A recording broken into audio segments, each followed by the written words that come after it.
pleasure to be here. Love to be here. Want to know, but that wasn't the case. I thought my guys played well, played hard, made some mistakes. We have to basically go back to the drawing board and make sure that we take care of the little things. Disappointed, but not dismayed. I thought we had a great game. We had great game plans. Felt confident that we would go in and be victorious versus McNeese. It basically comes down to missed opportunities. And we're going to make sure we started yesterday addressing those things, and the guys are feeling good. Like I told them, you know, the only way to get the bad taste out of your mouth is to go out and win the next one. So that's what our goal is, that's what we're working on, and that's what we are focused on.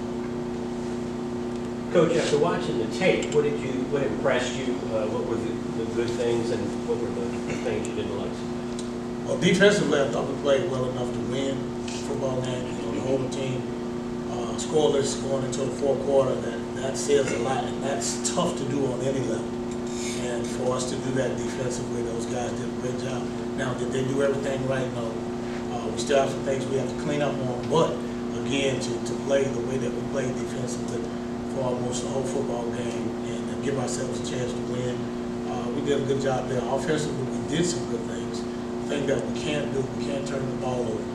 And I think anytime you turn the ball over and you don't win the third down game, you don't score points, then you lessen your chance of being victorious. And then, of course, the botched field goal, because it wasn't blocked, it was botched. And the botched snap on the special teams games, that's just concentration and focus. And we addressed that yesterday, and we're going to clean that up. I'm confident in those guys that they'll get that corrected. At the end of the day, I just missed opportunities. When you say the field goal was botched, you mean the snap was bad or the hold was missed? The kick was low. It was actually it went off of one of our guys' back, and that's how it ricocheted the way that it did. Most of the times, anytime that a kick goes back with that kind of force, most of the time it's off of some pads or a helmet or something like that. So it's something that we talked about, we addressed, and we'll clean that up. Coach, when you go through a tough loss like that, how do you make sure that doesn't trickle down into the rest of the season? Well, you don't dwell on it. You know, you look at the things that you did wrong and you make the corrections, and then you also talk about the things that you did well. And it's, as in life, it's about balance, and we just got to make sure that we continue to do the things we did well, and then we have to fix those things that we didn't do well. And then, you know, we have a rule where after 48 hours, you know, we put that on the shelf, we turn the page, and we go on to the next one. Do you feel like the team kind of got in their heads a lot? Because after McNeese scored that second touchdown, you kind of had to get into them a little bit. Do you feel like they kind of got into their own minds? I think it was more frustration, and you know, and we talked about that. We addressed that, and we can't ever get caught up, because if you think about it, all the way up until those moments, there was nothing to be said. They had nothing to say.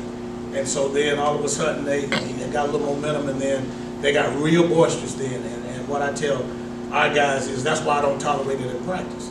I don't tolerate talking smack and talking trash in practice. Play the game and let the game come to you. So we got a little frustrated, the guys got a little frustrated, so I had to reel them back in and get them locked in and focused. I guess what's going to be a point of emphasis that you really want to focus on in practice this week? Minimizing the mistakes. And then we also, you know, we had 10 penalties. And that's something that we can't tolerate, 10 penalties. Now, all those penalties, were they actual penalties? Probably not. But at the end of the day, it's on the stat sheet, so we got to correct it. What did you see from Noah after looking at the film? Some good and bad there, too. Well, I think Noah, he played well. He moved the ball well at times, got us out of some situations, but then other times he pressed too much. And tried to make the big play, as opposed to just letting the game come to him. And that's the thing that he has to do. He just has to relax and play his game and do what the offense calls him to do. Making sensational plays, if you get an opportunity to do it, fine, but you got to protect the football. You got to just trust what you're doing, trust what you see, and just play. I have a question about the 2 turnovers, too. The interception, was that just throwing it, the ball he should have just thrown away? And then on the fumble, did you think he was down on the fumble? I did, but, you know, I thought it was down. I thought the defender was out of bounds on the interception. But you know, you're not gonna get those calls on the road, so you don't expect it. But the interception was a bad decision. Point blank period. It was a bad decision. You can't force the ball into double coverage. But at the same token, you know, that's part of it. You get in the game and you're trying to make plays.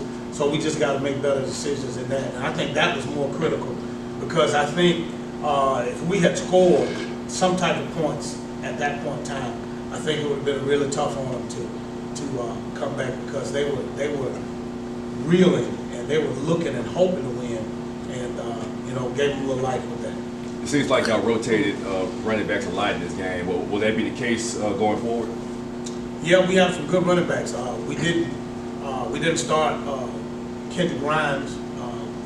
He was suspended for the first quarter for a violation of team rules. As I told you, nobody's exempt. Guys are going to do it the way that we want it done, or they're not going to do it. And so we had to do that, and unfortunately, we felt like going in the game, we had done some things to really feature him. But, you know, everybody has to do what they're supposed to do. And so that doesn't take away from the other guys.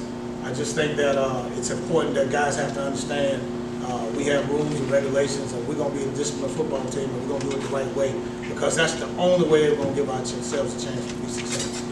Coach, Demarius Brown had a good game. Led y'all in tackles, made a couple of big plays with a sack and a TD. But would you talk a little bit about him rising up to get to the starting lineup and the way he played? Well, JB's a really good player. That's what we call him, JB Demarius. And you know, he's a graduate transfer from Miles. He comes from a good program. Former offensive coordinator Jamal Fobbs and I are real good friends. And I did my research on him, and we talked about him. And as well as Coach Ruffin, who's the AD at Tuskegee, and he talked a lot about him. And Jamarius came in, he worked, he learned, he didn't ask anybody to give him anything, he did whatever he had to do, and he took advantage of the opportunities when he had a chance. And when he gets in the game, he's a very physical football player. He's athletic, he's smart, he has a degree, so he's coachable. And hats off to him. I'm glad to have him here. Glad to see him get out there and play. Still has some things to work on, but he did a good job on Saturday. A two-part question on Barry Remo. I guess how did it feel seeing the freshman score the first touchdown of the year, and two is the fullback package with a guy of that stature. Is that going to be a common? Well, I mean, Coach Frederick said it from the jump. We're going to run the football, and I was happy for Barry to have success. I mean, whoever's back there, they get the opportunity to make it happen. They're going to take advantage of it, and I was glad to see him have that success and give us that 7 points. I guess, have you talked to Coach Frederick and the offensive staff about how you guys can run the ball better and be more efficient with it going forward? Oh yeah, we talked about it. Just a few things here and there. We just have to clean up. I thought the guys, we ran the ball. When we ran the ball and everybody did what they're supposed to do, we get 8 to 10 yards a clip. Another thing we have to do, running backs have to do, is we got to make that first guy miss. We didn't do a great job of making the first guy miss, but something that we'll talk about. Those guys are going to work on it this week in practice, and we'll be fine. Coach, you said that the kick was a botch, not a block. Was that something that you were worried about going into the week with some of the kicks he had made, or did it sort of get you by surprise when it happened? No, I wasn't worried at all. I mean, I was caught totally by surprise. You're talking about a young man that has a very strong leg, and sometimes, and I make no bones about it, I think sometimes guys go off to the camps and these specialists and they start to change. It's like baseball. You don't change the way a pitcher pitches. You don't change the way a hitter swings. So you don't change the way a kicker kicks. And, I think there's some merits to it, but I think sometimes those guys do some things to those guys to make them think that they have to do something other than what they've been gifted to do. And that's what I talked about yesterday. Just do what you've been doing up until this point. And if you do what you do up until this point, you'll be fine. It's about to be Southern's first ever matchup with Savannah State. How familiar are you with their program, and what do you know about this team coming to this season? Oh, I'm very familiar with it.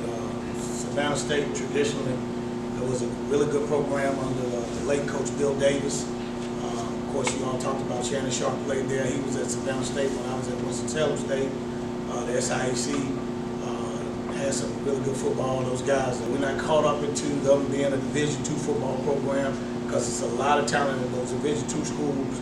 And we're gonna respect everybody. We're not gonna fear anybody. Coach Kelton and I are really good friends. Of course, we're not gonna talk this week because that's just how we are. But that's how we are. But Coach Kelton is gonna have those guys fired up. He's an 8-man front guy, defensively, play 4-2-5. He's gonna try to stop the run. He's gonna use tight ends on offense. He's gonna do a little RPO. He's gonna be aggressive in the kicking game. So, like I said, Coach Kelton and I, we go back almost 30 years as friends and coaching comrades. So he's gonna have them excited. He's gonna have them fired up, ready to go, and our guys will be fired up and ready to go because it's the Coach Richardson Classic. It's a home game. We'll get a chance to play in front of the Jaguar Nation. The jukebox will be here. It's gonna be exciting, and we got to get this taste out of our mouths. And so the only way to do that is we got to take it out on the next opponent, and it just happened to be the next opponent. Coach, they're definitely not going to be intimidated coming in. They played teams like Florida State, Miami. They've gone into there, Southern Mississippi. So that little school has played the big boys. Well, they played them when they were in the MEA. Right. So they went back down to the SIAC, so it's a little different now. And so the mindset, Coach Kelton will have those guys ready to play. And so we'll be ready to play as well because we know that those guys will be looking to come in here and try to get a win. But we're going to do what we